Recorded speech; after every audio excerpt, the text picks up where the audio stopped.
noche cualquiera y que a pocos metros de la puerta un Volkswagen vuele en 1000 pedazos y empezar desde ahí a sospechar de todos los carros que humean demasiado. ¡Un niño!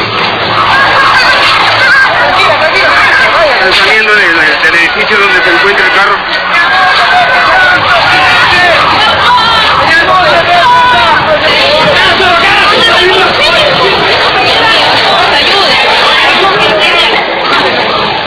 Llegar un día cualquiera a tu oficina y enterarte que la señora de la computadora de al lado no pudo venir hoy porque ayer la asesinaron a pedradas en un viaje de trabajo a Huancavelica. Encontrar al día siguiente en una revista la foto de lo que quedó de ella en doble página central. Aprender que cuando revienta una bomba hay que tirarse al suelo con la boca abierta para que tus tímpanos no estallen. Y decorar todas las ventanas de tu casa con tiras de esparadrapo para que cuando ocurra no perezcas degollado por esos cuchillos voladores que son los vidrios que arroja la onda expansiva. Este hecho, el segundo atentado terrorista.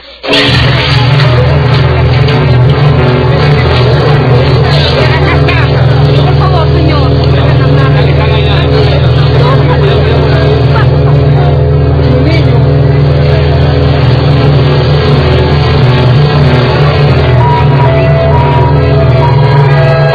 La verdad, como quisiera matar a todos los de Sendero Luminoso. No sé si voy a salir esto, pero la verdad, caracho, que dale desgraciado. Descubrir el aciago olor de la muerte en la plaza de armas de Satipo, alfombrada horriblemente de cadáveres púrpuras e hinchados. Confundirse ante la cantidad de horror que el filo incomprensible de un machete es capaz de esculpir sobre un pobre cuerpo humano. Vienes a matarnos a ese perruco. A nuestros niños, a nuestras mujeres, ¿cómo la han matado? Puro machete, hacha. Ese no es dable, ese no es gente. Olfatear como un sabueso todos los sobres que te llegan, en busca de aquel temible olor a avellanas que es el síntoma inequívoco de que alguien que te odia a morir te ha enviado una carta bomba.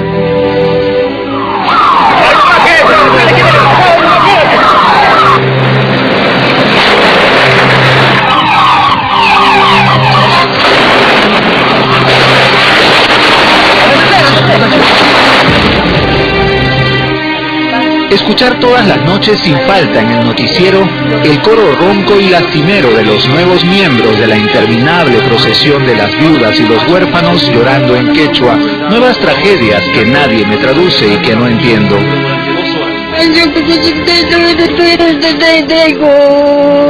Les tengo miedo porque nos hacen morir a cada momento, por eso les tengo miedo. Y luego, ese sonsonete imbécil de los políticos tan longevos, repitiendo naderías como repudio enérgico, solidaridad con los deudos, comisión investigadora del Congreso, para después irse a tomar un pisco sour. El féretro se aproxima hasta la Federación Popular de Mujeres de Villa El Salvador. Son mujeres que también no bajan la guardia, le rinden su homenaje a Magdalena Boyano. Ver pasar delante de ti como en una pesadilla a un sereno de Miraflores que lleva en brazos a una niña con pijama de franela, toda estampada de ositos y de sangre. Al muchacho que corre como un poseso entre la densa humareda de Tarata en llamas y repite un nombre desesperado, Gustavo o Enrique o Miguel o como quiera que se llamara el hermano al que nunca volvió a encontrar.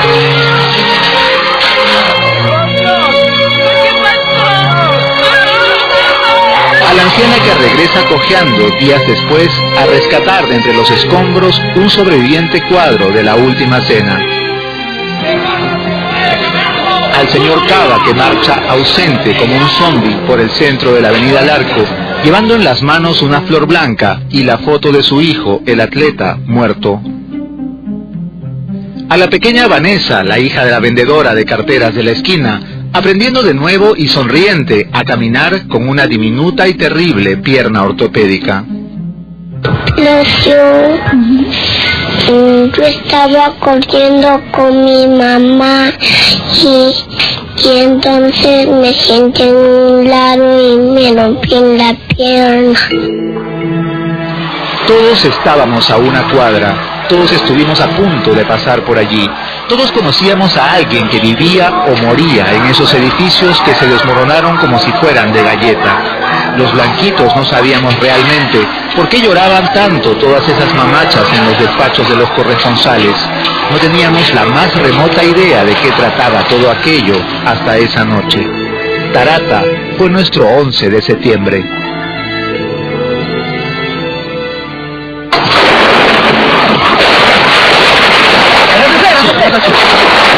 Exactamente a las 6 de la mañana, elementos terroristas han hecho detonar varias cargas explosivas frente a la 7ª comisaría ubicada en la cuadra 13 de la avenida Alfonso Ugarte. Puede haber otra carga explosiva,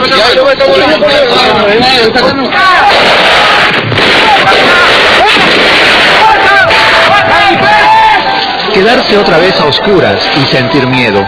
Oír una sirena y sentir miedo. Abrir de mañana el diario y sentir miedo. Sentir miedo de amanecer muerto en el Perú. Sentir miedo de amanecer vivo.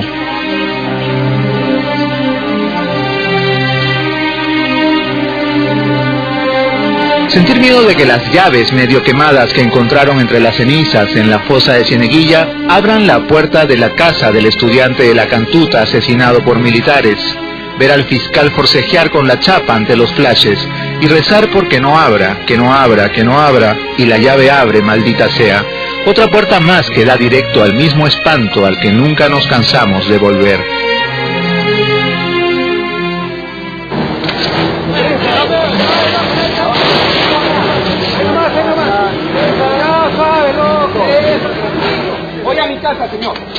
Sentir miedo de salir a la calle sin documentos y que un policía nos detenga a la vuelta de una esquina, nos encierra en cualquier sótano hediondo y nadie vuelva a saber nunca de nosotros. Sentir miedo de haber tenido la mala suerte de salir a comprar el pan y haber pasado cerca del lugar del atentado, o de llamarnos igual que algún buscado por la justicia y que ese error tan clamoroso, cometido por un juez inapelable, encapuchado, sea reconocido por el Estado después de 8 años de tenernos sepultados vivos en una celda en la que hay que dormir sentado porque no hay espacio para echarse, ni manera de contar el tiempo porque no hay cómo saber cuándo es de día y cuándo es de noche. Sentir miedo al enterarnos por boca de un exmiembro del Grupo Colina que tras haber ejecutado un operativo, es decir, tras haber asesinado a mansalva a los peruanos y peruanas de todos los tamaños que les mandaban asesinar, les tocaba a veces meterlos en la maletera e ir a enterrarlos a algún cerro perdido en las afueras, y que cuando estaban logrando a duras penas tapar la fosa, la tierra comenzaba a sacudirse bajo sus botas porque alguno de los muertos seguía vivo y había que echar más tierra, más rápido, para que no se te fuera a escapar del hueco. Esta es la cantidad de casquillos que se han encontrado. Acá se puede apreciar claramente los 9 milímetros. Y en esta tercera fosa se halla partes de un fémur, de las manos, del cráneo, algunos cabellos e incluso un llavero. Sentir miedo de nuevo cuando alguna autoridad vuelve a restarle importancia al rebrote terrorista y recordar automáticamente la imperdonable y criminal ceguera que hizo presa del honesto y gallardo presidente Belaúnde, cuando a inicios de los 80 se refirió a los sanguinarios senderistas como abigeos. Abigeos, es decir, ladrones de ganado. Abigeos que le costaron al país tantas decenas de miles de muertos. Sentir miedo cada vez que vemos aparecer otro absoluto cretino hablando del pensamiento Gonzalo, o declarando sandeces inauditas y comparables a las que perpetraba Valentín Pacho, muy recordado por haber dicho en 1989 que, de llegar su alianza al poder y en aras de la lucha contra la pobreza, sería menester fusilar a todos los empresarios. Ha sido una guerra. Yo no estoy de acuerdo que se le diga terrorismo. Y tenía golpes en su cuerpo, moretones en todas sus piernas y en la espalda. A respecto de las muertes, ¿no? Claro, sí hubo muertes, en toda guerra hay muertes, ¿no? No hemos entendido nada, o mejor dicho, no hemos aprendido nada. Aunque se queda corto todo lo dicho aquí, intenta describir al Perú que me tocó en suerte. Y sí, yo hubiera querido vivir en un país en el que matarnos sin cesar y caminar sobre charcos de sangre no fuera indispensable. Nos mataron miles de hermanos y en vez de llorarlos, no se nos ocurre otra cosa que negarlo, que decir que es mentira, que nunca ocurrió y que por último no es nuestra culpa. Pero nadie es inocente, porque el asesino tuvo nombre de país. Se nos ha revelado nuestra hecatombe en todo su esplendor. Sorpresa, todos estábamos muertos.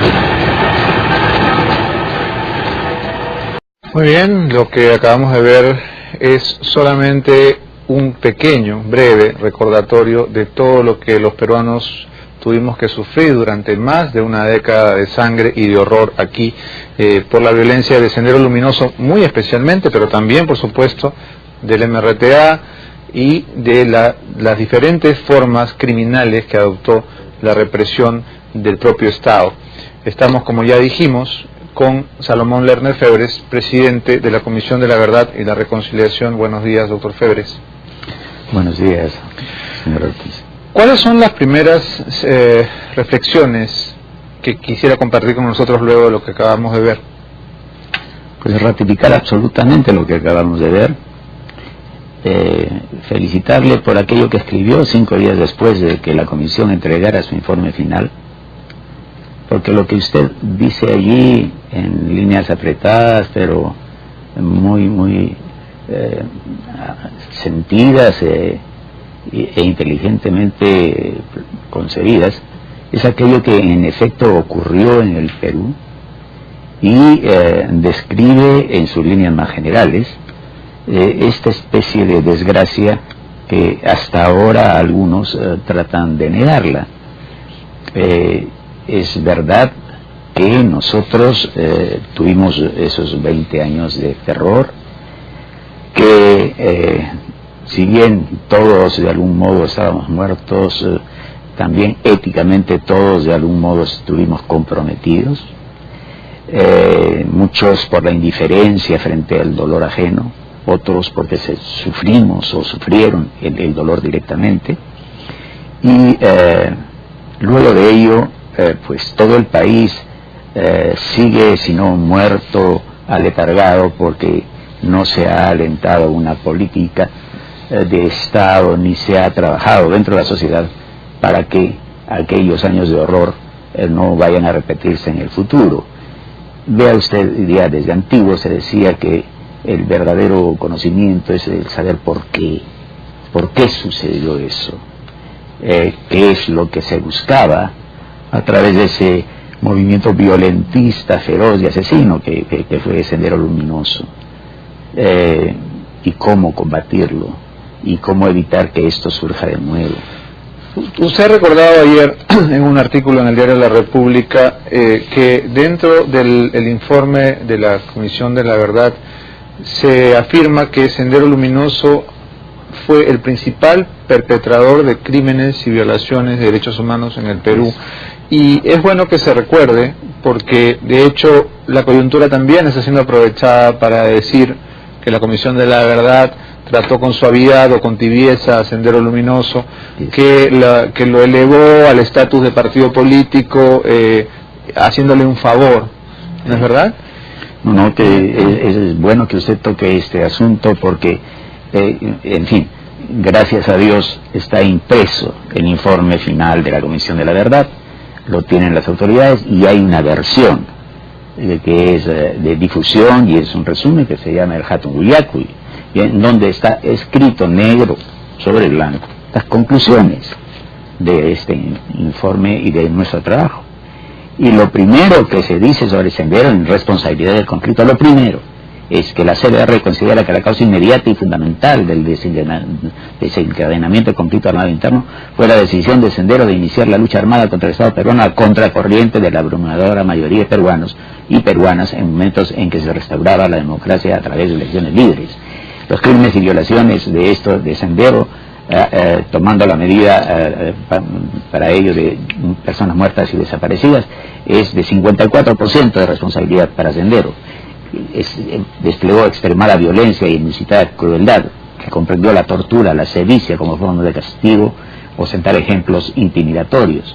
fue contra las grandes tendencias históricas del país, estuvo atravesado de un fundamentalismo, de una ideología centrada en una rígida preconcepción del devenir histórico, del determinismo, las cosas tenían que ser como tenían que ser. También se ha dicho que nunca les dijeron terroristas, ¿esto es verdad? Por Dios, se dice aquí que la CDR considera que esta ideología llevó el fundamentalismo a sus extremos y ha constatado, ha constatado características terroristas del PSN luminoso que desplegaron desde un comienzo a través de ajusticiamientos, etcétera, etcétera. Y más adelante se señala que además hubo actos genocidas de parte de Sendero frente a la población ashánica. O sea que es absolutamente falso aquello que por denostar a la comisión se ha dicho. ¿Y sabe cuál es la razón? No es porque finalmente se quiera ir en contra de personas, que también hay eso, sino de esconder algo que la comisión también dice y que usted de algún modo señala. Todos estábamos muertos. ¿Qué hicieron los partidos políticos en esos 20 años? ¿Qué partido político hacen ahora? ¿Qué hacen menos? ¿Qué partidos políticos además? ¿Qué ideología salió a combatir? A decir que lo que se estaba diciendo era un conjunto de dogmas absolutamente fundamentalistas, asesinos. ¿Quién fue a salir a defender la democracia? ¿Quién dijo la violencia y la guerra y la muerte es la antipolítica? ¿Qué gobierno de los tres? Y usted lo ha señalado bien allí con Belaúnde, que ya los llamó avigeos. El gobierno del señor Alan García, en donde se dio el famoso manual de contrainsurgencia que fue señalado en su entrevista por el presidente como motivo de su levantamiento en Locumba, o el señor Fujimori, que organizó con Montesinos el grupo Colina. O Alan García, que admiraba la mística de Sendero, ¿se acuerda de esa declaración? Obviamente, y pocas veces ha sido elogiada tanto una persona como esta joven que falleció en Ayacucho, era muy joven, ya no recuerdo el apellido, el sepelio fue multitudinario y García Edith Lagos. Y García dijo, ojalá todos los apristas fueran como ella. Lo recuerdo bien. Hay que tener memoria, y no selectiva, y no malintencionada. Y eso es lo que nos falta, memoria. Pero no solo memoria, sino a partir de la memoria aprender. Porque ¿de qué nos vale recordar las cosas para luego lamentarnos si es que no se van a tomar acciones en el futuro que signifiquen el rescate de esa memoria y a partir de ella las acciones conducentes a que se favorezca en lo mínimo el surgimiento de este tipo de dogmatismos y de fundamentalismos? Ahora, también es verdad que hay que tener mucho cuidado con los términos que se emplean, porque sin duda Movadef, que es por supuesto la nueva fachada de Sendero Luminoso, se cuida de utilizar la palabra guerra, ¿no? Y entonces cuando uno habla de guerra, bueno, en todas las guerras hay muertos, ¿no? Y eso, digamos, lo salva de tener que defenderse de la acusación que todos le vamos a hacer, de lo que son terroristas. Y también es cierto que cuando estos jóvenes repiten como una letanía, como un mantra, que trata de guerra interna. Claro, que la guerra interna o la guerra popular, al final uno termina por acostumbrarse, es decir, esta repetición no es casual, ¿no? Porque de pronto ya decimos, sí, pues fue una guerra civil. No fue una guerra civil. No fue en absoluto, por Dios, no fue en absoluto. Nosotros utilizamos, y se nos critica por ello, conflicto armado interno, ¿no? En la terminología de la Comisión de la Verdad, y es un léxico extraído de otras comisiones de la verdad y del derecho internacional humanitario. Pero en absoluto se trató de guerra. Y vea usted, más allá de lo que ocurrió en el Perú, la guerra ella misma tiene o tenía sus leyes. Y no se puede enfrentar como guerra, legitimando como beligerante al enemigo, a través de actitudes que éticamente nos colocan en la situación del enemigo. Eso era lo que quería Sendero y lo consiguió en modo alguno, de algún modo, digo, con el Estado peruano, inducir al genocidio. Claro, hacer que el enemigo se comporte igual. Claro, las cárceles eran las luminosas trincheras de combate. Y vea usted, se apoderaron de las cárceles, marchaban, hemos visto con banderas, claro. La autoridad no hacía nada, y luego ellos se inmolaron, es decir, se rebelaron, porque sabían que el Estado abusaría, o por lo menos jugaban a eso, y el Estado pisa el palito. Eso entonces lo único que hace es rebaja la calidad moral que debería tener en todo momento el Estado. Aplica la tesis maquiavélica de que el fin justifica los medios, y les da a ellos un aura de héroes. Realmente, entonces, como usted señalaba, hay que pensar mucho en los términos que se utilizan. Se ha criticado mucho el que la comisión ahora hable de insurgentes o algo de ello, ¿no? Lo que se promulgó y que critica el presidente Humala cuando su levantamiento lo cumba es el manual de contrainsurgencia, es decir, es un manual para combatir a los insurgentes. Hay que tener cuidado pues con las palabras y no caer en contradicciones internas, en lo que se llamaría el oxímoron. Violencia política se utiliza muchísimo, pero vea, señor Ortiz, bien pensado.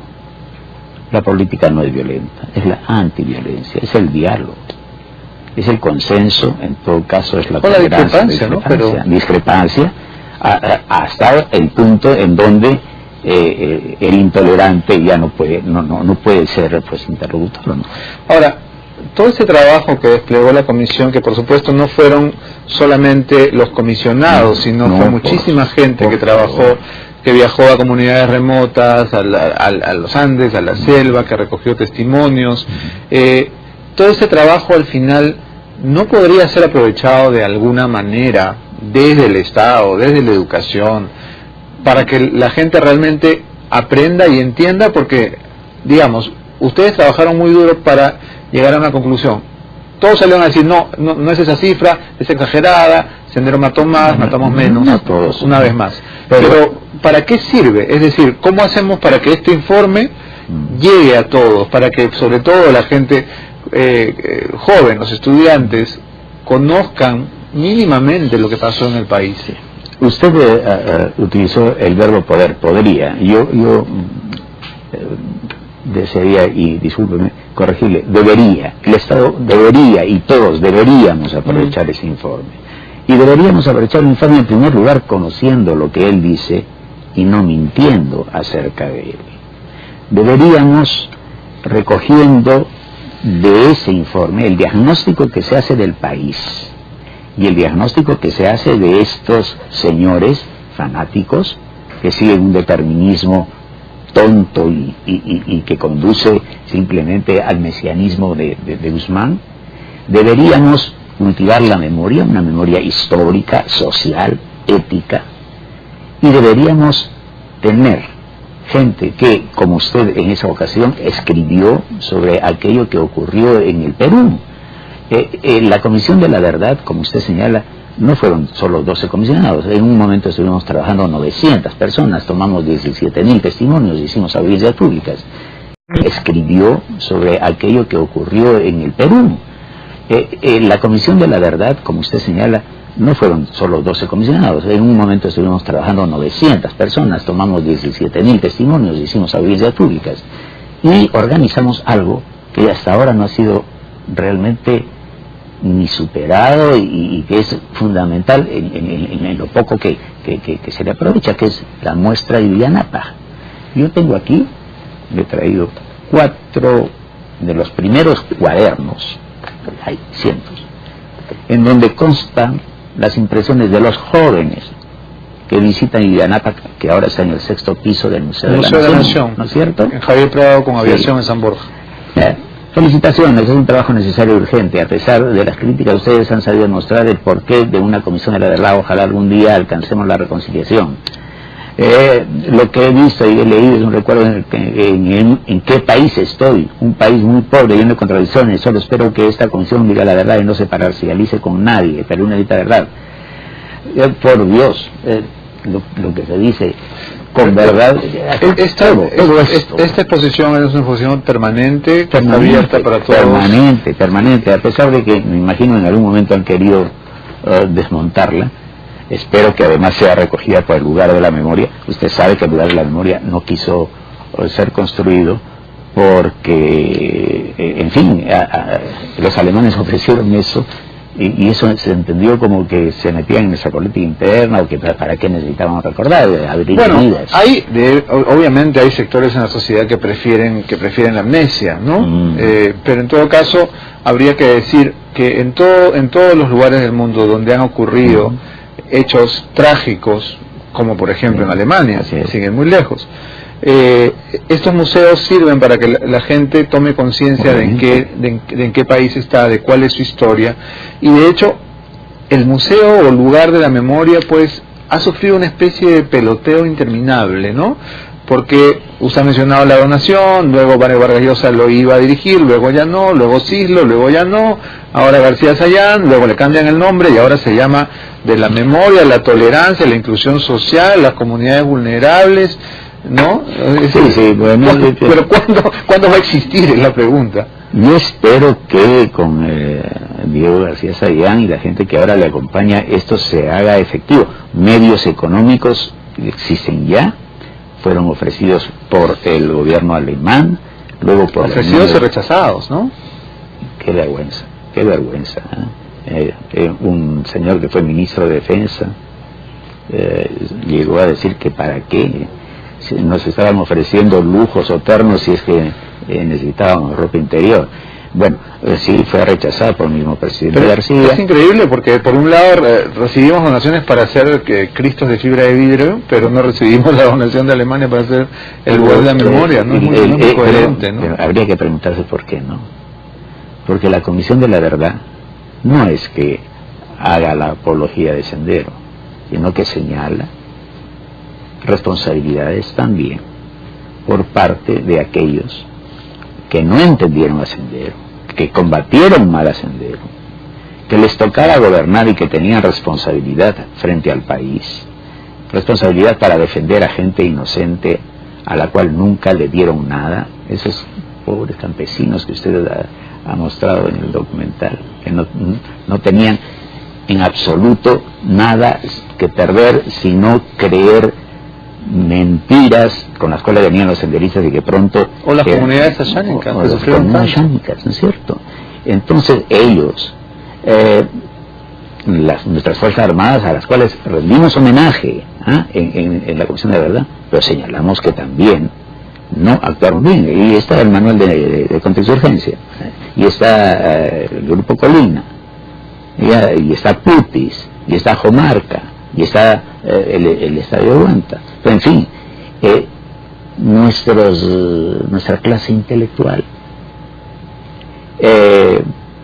los medios de comunicación decían sí las cosas, pero especialmente a partir de Tarata, ¿no es cierto? Bueno, pero existía mucho miedo también, ¿no? No olvide cuántos periodistas fueron asesinados. Yo sé, los ha habido desde Jaime Ayala, ¿no es cierto? De primera, pero los hubo otros que callaron por miedo, en fin, por indiferencia, no sé. Se trata, yo le diría una cosa que casi nadie se salva. Es una tragedia del país. Tenemos que hacer una pausa, pero vamos a seguir conversando porque también hay que hablar de la situación actual, de qué está pasando con los jóvenes que salen ahora a los medios a defender a capa y espada su famoso Movadef. Con todo eso regresamos. Esto es Abre los Ojos. A las 8:36 continuamos conversando con el doctor Salomón Lerner Febres, quien fuera presidente de la Comisión de la Verdad y la Reconciliación. Algunas personas en las redes sociales me preguntan cuál es su posición frente a lo que ha sido la política de los últimos gobiernos frente a los terroristas de Sendero y el MRTA. Es decir, al inicio hubo una severidad extrema, hubo jueces sin rostro, hubo condenas sumarias, pero luego diera la sensación de que la justicia ha comenzado a ablandarse un poco y de pronto vemos terroristas que salen no sin digamos que entre gallos y medianoche, terminan en libertad, o se van de viaje, o reciben reparaciones en algunos casos muy jugosas. ¿Cuál es su posición frente a todo esto?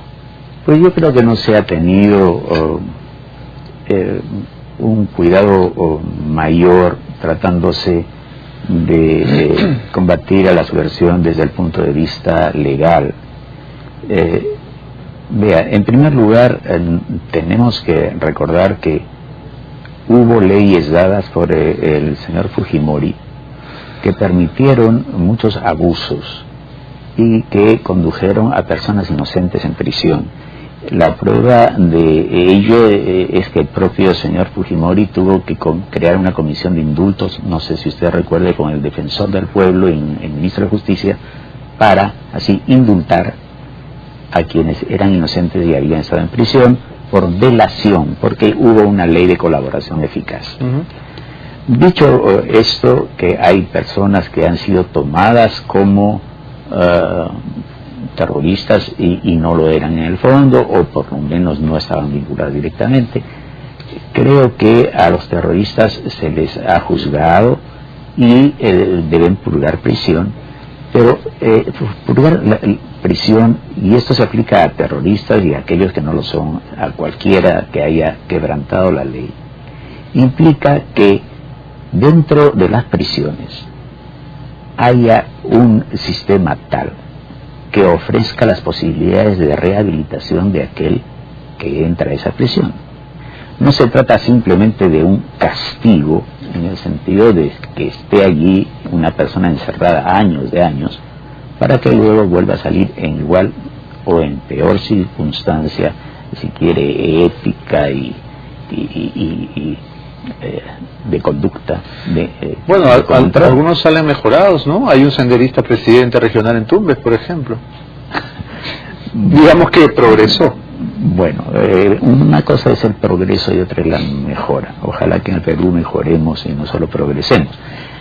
Pero tiene que convenir conmigo que nuestras cárceles distan mucho de ser, y yo creo que es un fenómeno mundial.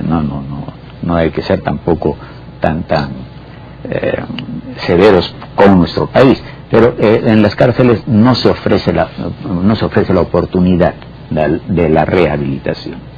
En este caso, y en el caso de los senderistas, se trata, creo yo, de personas que han sido impermeables a toda crítica y que han tenido un pensamiento absolutamente monolítico que tiene que buscarse, que se modifique a través de lecturas, a través de la conciencia del dolor que han causado, a través de opciones diversas. Pero eso es lo que no hemos visto, doctor. Es decir, no hemos escuchado nunca a un senderista decir: le pido perdón al país por la tragedia que desencadenamos. Yo le digo, yo no lo he escuchado. Yo he escuchado a una persona que está en prisión, que Adolfo Galvez Olaechea, que en una firmado en prisión es el del NRTA. Sí, pidió perdón al país y se arrepintió. Pero la posición de ahora yo considero que es la absoluta minoría. La posición de Movadez, por ejemplo, es: nunca hubo terrorismo. Bueno, Abimael no es terrorista. Estuvimos en la guerra hay muertos, y ahora nosotros somos jóvenes, no tenemos nada que ver con el pasado y queremos inscribirnos en el Jurado Nacional de Elecciones, ¿no? ¿Eso qué le parece? Es una falacia. Y usted me decía, ¿por qué ocurre eso? Yo le diría, en primer lugar, porque sigue existiendo de alguna influencia de parte de gente que es de Sendero, que está en prisión, que no ha cambiado y que hace llegar sus puntos de vista y sus mensajes fuera. Para empezar, el propio Abimael Guzmán y la camarada Mella fueron tratados de una manera, no diré espléndida, pero muy benevolente por el gobierno del señor Fujimori, permitiéndoles vivir juntos. En un cumpleaños de la señora... Le mandaron una torta. Mandaron una torta, claro. Sí. Y bueno, en la Comisión de la Verdad nosotros comprobamos que el señor Fujimori permitía la reunión de Guzmán con los mandos en la base naval, estando él allí recluido.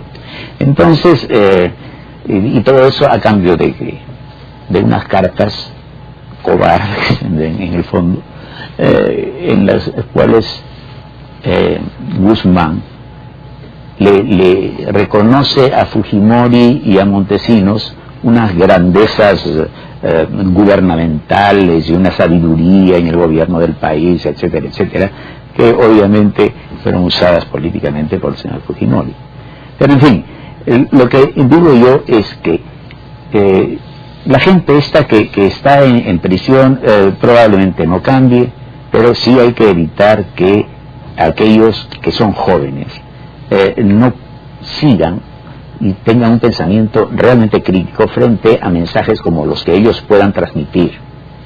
Y eso solo puede darse a través de lo que usted ha señalado, del recuerdo. Pero no solo del recuerdo, sino de entender aquello que se recuerda y a partir de allí plantear acciones que impidan que movimientos así, fanáticos, dogmáticos, puedan surgir en el país, o en todo caso no crezcan. Y ello implica entonces trabajar sobre la pobreza y trabajar en el terreno de la educación y ayudar a que los jóvenes no solamente, entre comillas, vayan al colegio cuando van a memorizar las cosas, sino a pensar, a reflexionar. Vea usted, yo estoy en el ámbito educativo y le puedo decir que es terrible anotar cómo la enseñanza que se da en los niveles preescolares e incluso en los universitarios no son enseñanzas de el sentido de las cosas, sino más bien enseñanzas hechas de modo rígido, memorístico y de coyuntura. A un joven que está en la secundaria y que quiere entrar a la universidad, le puede preguntar, claro está, la lista de incas, la fecha de la independencia, la fecha de la batalla de Ayacucho, pero el sentido de la historia peruana. ¿Qué significa ser independiente? El 28 de julio de 1821 pasamos por arte de Misguiriloque de la colonia a la república, del virreinato y de la monarquía a la democracia. ¿Qué es eso? ¿Qué historia económica y social había detrás? Y hablando de la educación, ¿algún capítulo o alguna página de los libros de texto de historia del Perú recogen algo de lo que ustedes encontraron en la Comisión de la Verdad? Es decir, nuestros jóvenes que estudian secundaria hoy, ¿tienen en sus libros alguna información no, sobre ese capítulo trágico de nuestra historia? Pareciera que no, y bueno, pruebas al canto. Se han hecho una serie de preguntas últimamente a jóvenes, enseñándoles los rostros de aquellas personas que hicieron tanto daño al país y no los han reconocido. Ahora, ¿por qué eso? Porque en los libros de texto no se coloca nada sobre esa época, se la quiere poner entre paréntesis, y cuando hubo intentos de decir algo, estos fueron totalmente frustrados. Yo recuerdo que en la última época del gobierno del presidente Toledo hubo un plan piloto para diseñar y distribuir algunos textos en los cuales se hablaba de estos años de violencia y de la presencia de Sendero, el MRTA y la lucha. Eso fue vetado por alguien que estaba en defensa. Y luego, en el gobierno anterior, salió un libro excelentemente diseñado en donde se hacía citas del informe de la comisión. Creo que fue Santillana que lo publicó. Bien, fue criticado terriblemente. ¿Por quiénes? Por una congresista aprista que se supone es la que representa a este movimiento o a este partido político en educación, la señora Cabanillas. Eso salió en todos los diarios, ¿no? Entonces, evidentemente, si no hay además en los planes de estudio nada que diga esto tiene que ser estudiado, desde la perspectiva... Bueno, debe ser mínimamente un capítulo completo. Por lo menos. Bueno, que se estudie ética. Que se estudie ética. Eso ha desaparecido dentro de las currículas de los colegios. Ya no se sabe qué es justicia, qué es bueno, qué es malo. No hay educación cívica. Señor Ortiz, hablamos de Constitución. Pregúntenle a los alumnos que están terminando la secundaria, pregunten en general a la población, ¿cuántos han leído la Constitución del Perú? Y tienen por tanto derecho a hablar de cambiarla o no cambiarla, de deberes, de derechos, etcétera. Creo que nos daríamos una sorpresa. Hay que trabajar muchísimo allí, hay que trabajar en la familia. Otra de las críticas que se ha hecho a la comisión es en algunos momentos quizá poner en el mismo nivel o equiparar a las víctimas de un lado con las del otro.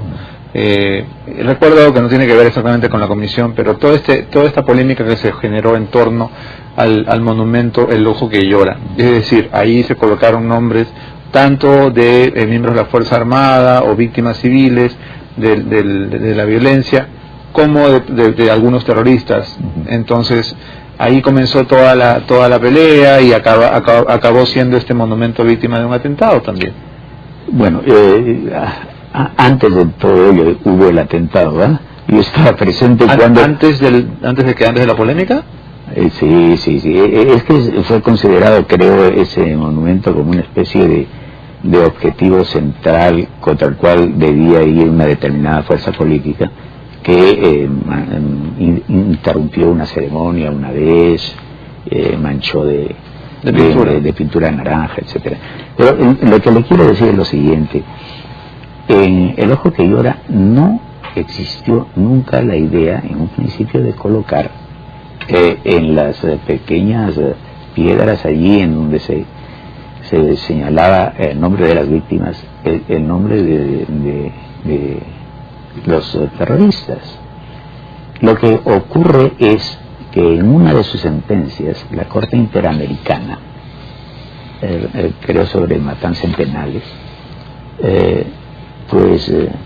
ordenó al Estado peruano en reparación y que colocara los nombres de estos terroristas que habían sido victimados en la cárcel en un lugar público. Dijeron en El Ojo que Llora. Pero la Corte Interamericana de Derechos Humanos nos puede obligar a rendirle homenaje a unos asesinos. No, vamos un poquito por partes. Y le quiero decir, en primer lugar, no podía obligar a que en algo que era una iniciativa particular, porque el Estado no ha hecho El Ojo que Llora, sino ha sido particulares, se hiciera eso. En segundo lugar, yo creo que fue un desacierto, porque eso bien podría haberse hecho de pronto en una placa en una cárcel. Y le digo que, en fin, había que cumplir lo de la Corte Interamericana, en tanto que estamos obligados a ellos, y una razón, aquí podríamos quizás discutir. El hecho de ser terroristas y de haber cometido actos de terror legitima que se les aplique luego a ellos el terror y por tanto no sean víctimas. Yo creo que eso, no le diría es la pregunta del millón, pero creo que una cosa no borra la otra. Yo puedo estar de acuerdo con usted en el hecho de que si de un lado aparecen un grupo sangriento, sanguinario, demencial, el Estado, la sociedad civil no puede ponerse a su nivel. Obviamente. Tiene que combatirlos con las armas que da la ley, ¿no? Aunque seguramente estará en desventaja, pero esas son las armas que tiene el Estado y el país. Pero ponerlos en un monumento que es un tributo, sí me ofende como peruano, porque así lo diga la Corte Interamericana o lo diga el Sumo Pontífice de Roma, no puedo rendirle homenaje a un asesino. Creo que ahí no hay mucha discusión. No, la Comisión de la Verdad ya había terminado cuando ocurrió. No, sí, pero estamos discutiendo el monumento. Yo sé que no es una obra de la Comisión. No se trata de un monumento, se trata de decir que allí murieron fulano, sutano y mengano, porque lo señala una decisión de la Corte a la cual creo estamos sujetos. Pero es absurdo, doctor Lerner, porque si usted va al lugar del World Trade Center donde se ha hecho ahora este homenaje, no va a encontrar el nombre del terrorista que manejaba el avión que se trajo abajo la torre. Bueno, pero nadie no existe menor análisis. Pero es distinto, creo yo, el ejecutar extrajudicialmente a cualquiera. No, claro, pero digamos, ese piloto terrorista de Al-Qaeda también murió y también tenía hijitos probablemente, no, pero es un asesino. No se trata de hacerles monumentos a todos los asesinos, pero sí se trata no de homenajear a alguien, y eso hay que entenderlo bien. Por eso se necesita, quiero explicar, sino de decir con eso que el Estado no puede, sin el debido juicio, pues simple y llanamente quitar la vida de la gente. Totalmente de acuerdo. Pero sí podemos, digamos, cristianamente omitirlos, ¿no? Sí, por eso claro, tenemos a muchas personas que murieron en esa violencia y cuya memoria tenemos que honrar. Nos pasaríamos todo el día recordando a Marilena Moyano, a Hugo Bustillos, a periodistas, a gente que luchó, la decisión que se tomó en El Ojo que Llora es colocar el nombre de las víctimas que están inscritas en el registro único de víctimas, es decir, son aquellas que han demostrado que han sufrido injustamente pérdida, agresión, etcétera, ¿no? Hubo también una iniciativa al respecto. Yo recuerdo de Mario Vargas Llosa diciendo que se colocaran simplemente al revés las piedras, ¿no? Y que estuvieran en blanco. Ahora, es verdad también que no estoy hablando de terroristas, pero sí de los familiares de aquellos que fueron muertos incluso pues por Sendero, que fueron víctimas inocentes, de familiares de desaparecidos, no tienen otro lugar en donde ir a dejar una flor y a hacer un poquito su duelo, sino cuando vienen a Lima ahí a ver el nombre de niños de 4 años, de 3 años. Es realmente además una especie de mea culpa ciudadano. Yo creo que es importante eso.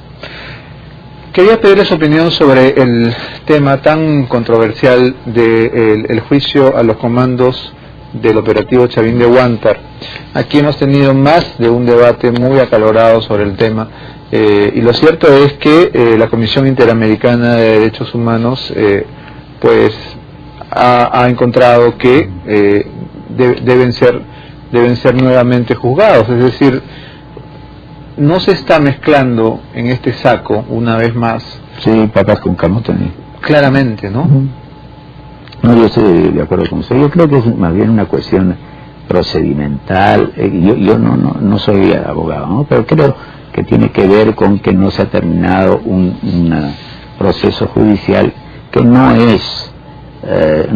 está dirigido a los comandos, sino más bien a gente extraña a ellos, que según se afirma penetró luego de la exitosa operación de retoma de la embajada, y que habría realizado ejecuciones de personas ya rendidas. Olvídese ya de la embajada del Japón. Creo que la ejecución de personas ya rendidas en un sistema ético-político en donde se defienden los derechos humanos, no es de admisión, no es de recibo. La pena de muerte, si realmente creemos en, bueno, ahí obviamente podemos discutir, pero yo personalmente creo que yo no puedo quitar la vida si es que yo no le he dado, y habiéndola dado a mis hijos, no puedo quitarla tampoco los de cada cual es dueño de su vida y dueño de su muerte. En ese sentido, creo que sí, habrá que ver cómo termina, pero yo estoy casi convencido. He conversado también con el señor ministro Jiménez, y que la defensa que se hace es una defensa justa respecto de aquellos que se comportaron con honor, que incluso mataron, obviamente, pero mataron en enfrentamiento, ¿no? Claro.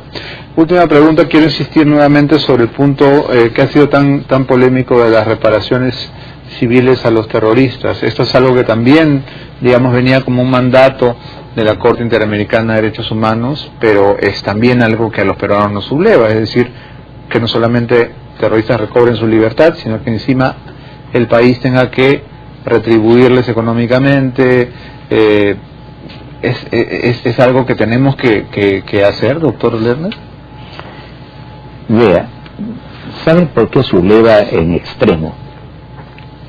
Porque el Estado peruano no ha hecho muchos gestos para reparar a las víctimas inocentes y que fueron golpeadas por los propios terroristas, a veces por las propias fuerzas del Estado, en especial violaciones sexuales, ha establecido un registro único de víctimas que se ha cerrado el 30 de diciembre. Entonces, a partir del 1 de enero, quien es víctima y va ya no es víctima porque no lo inscriben, y eso entonces hace más escandaloso todavía que quien tiene dinero o tiene alguna pequeña organización detrás pueda ir a los foros internacionales a acusar al Estado peruano.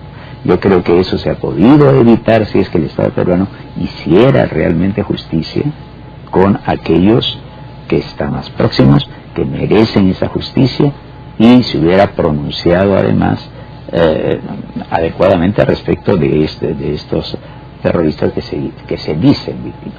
Ahora, hay que tomar en cuenta también algunas cosas, porque muchas veces son cosas que se dicen pues muy en grueso. Yo recuerdo un caso que es el de la señora Berenson. La Corte Interamericana no ordenó una reparación. Lo que ordenó fue un nuevo juicio y el pago, ya que había estado viciado el primer juicio, había sido hecho en contra de las leyes, y el pago de las costas del juicio, en las cuales había incurrido, creo, la señora Berenson, pero no una indemnización. Pero hay casos en los que sí se han solicitado indemnizaciones. Es posible. Y ¿usted está a favor o en contra? No, mi personal punto de vista es, mientras no se repare a las víctimas inocentes, las reparaciones hechas a aquellos que tienen sobre sí responsabilidad de muerte y de dolor, no tienen que ser atendidas. Y si se hubiese reparado ya a las víctimas inocentes, entonces sí indemnizar a los terroristas. No, pues siempre y cuando se pruebe que ellos han sido víctimas. Y ese es que terrorista y víctima son dos palabras incompatibles. Si es un terrorista no puede ser víctima porque ya es terrorista. Sobre eso podríamos discutir una cosa bien interesante lo que usted señala. ¿Usted cree que un terrorista puede llegar a ser víctima? Yo creo que sí. ¿Sí? ¿Usted sabe por qué? Póngame un ejemplo. Bueno, vea usted, alguien que comete, pone una bomba y luego es cogido por la policía y no es llevado a juicio, sino en la cárcel lo torturan y lo matan. Sin juicio, ese señor legalmente pues no es terrorista legalmente, no ha sido enjuiciado. Es que no se ha comprobado en un tribunal que es terrorista. Sí, pero más allá de la cuestión legal.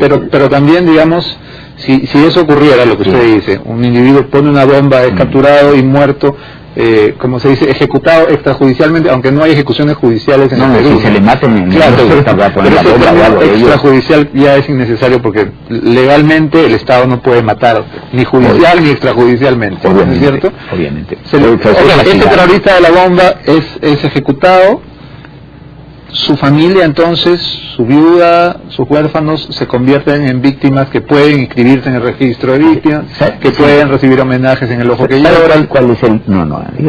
Ahí vamos por parte porque es una cuestión que no depende. Estoy poniendo un ejemplo. Sí. Yo quisiera decirle que esto nos lleva a una discusión que la tuvimos en el seno de la comisión. y que nos puede llevar mucho tiempo. Hay que esencializar al terrorista.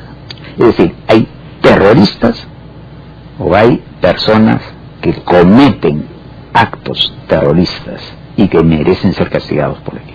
Yo creo que hay terroristas. Esencialmente. Sí. Si usted me pregunta, ¿habría que sacar de la prisión a los terroristas? Yo le diría no. Es inhumano, es cruel, seguramente es demasiado severo, es facho, no lo sé. No. Pero yo a Abimael no lo sacaría ni a tomar el aire. Yo tampoco. Lo pondría bajo tierra. Yo tampoco lo sacaría. Yo estoy plenamente de acuerdo con usted. Pero de lo que se trata es de esencializar, definir a la persona, el ser de la persona. Lo que estamos viendo aquí y lo que tenemos que juzgar son ideas y conductas, pero el ser humano, él mismo. Usted no, pero no, si a la esencia del ser humano es maldad pura. Bueno, eso lo sabrá Dios. Bueno, pues no somos dioses. Y por eso, es por eso que le decía, si es que se puede esencializar el terrorista. Cuando usamos, de repente es mi desviación por la filosofía, de la filosofía. Cuando usted dice se está refiriendo a la esencia de aquello que le hace ser lo que es. ¿Ya? Entonces, desde esa perspectiva, un ser humano es un hombre, es un animal racional. Claro, no es filosóficamente, pero digamos, en un tribunal, si yo acabo de poner una bomba en Tarata, no puedo pedirle a mi abogado, bueno, discutamos si soy esencialmente terrorista o si el hombre nace bueno y la sociedad rompe. He puesto una bomba, matado a un montón de gente, ha cometido un acto terrorista, lo cual merece un castigo adecuado, que puede ser la prisión de por vida, y yo estoy de acuerdo con usted.